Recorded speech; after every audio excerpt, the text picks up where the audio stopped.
taking a big risk doing this, but I figure it's about time that it needs to be done. My name is Zach and James, James and Zach, James and Zach, and Zach and James, Zach and James, James and Zach, James and Zach, Zach and James, Zach and James, Zach and James and James and Zach.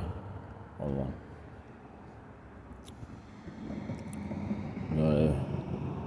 This one here.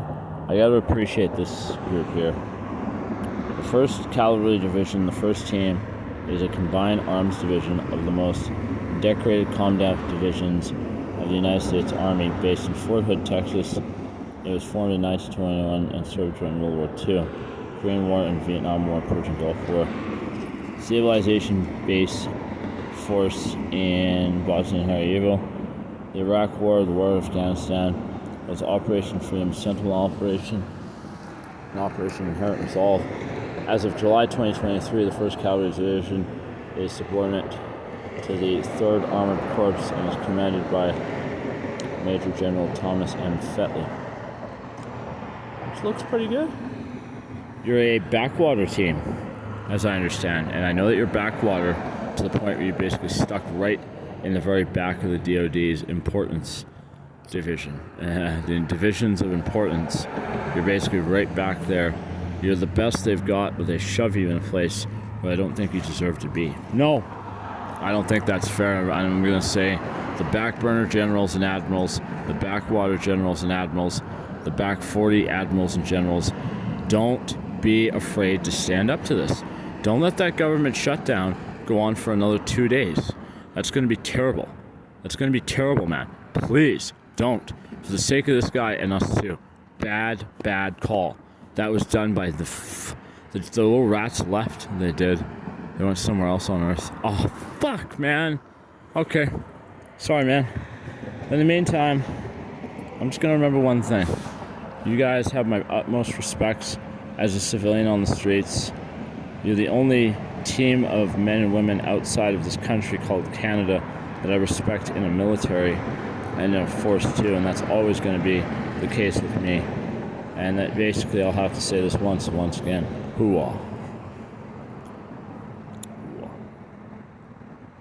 I've seen that the stallion on the insignia, that looks good as a patch on a military uniform. I don't know why.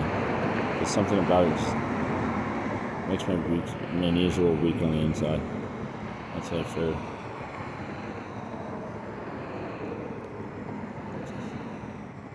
So I'll put that to you guys, that you're top tier to me. So, hooah, don't go sleep. Yeah, that's a good idea. This 1st Cavalry guys don't really get a lot of time off. So I'll be really careful of that. So we're gonna go gasoline. I elaborated on podcasts yesterday that is possible. Yeah. Not one of them. Good. I would say that hemp gasoline, hemp diesel, and other forms of hemp fuels, like even jet fuel and whatnot, can probably put a beat on the market and compete with the likes of the carbon tax and higher gas rates per pump. So that's all I'm going to say. It's a market alternative to save the people money. Environmentalism has nothing to do with that. And when environmentalism has nothing to do with it, well, that means it's just malarkey for the most part. So we'll just go with that and that only. Said enough. Enough said.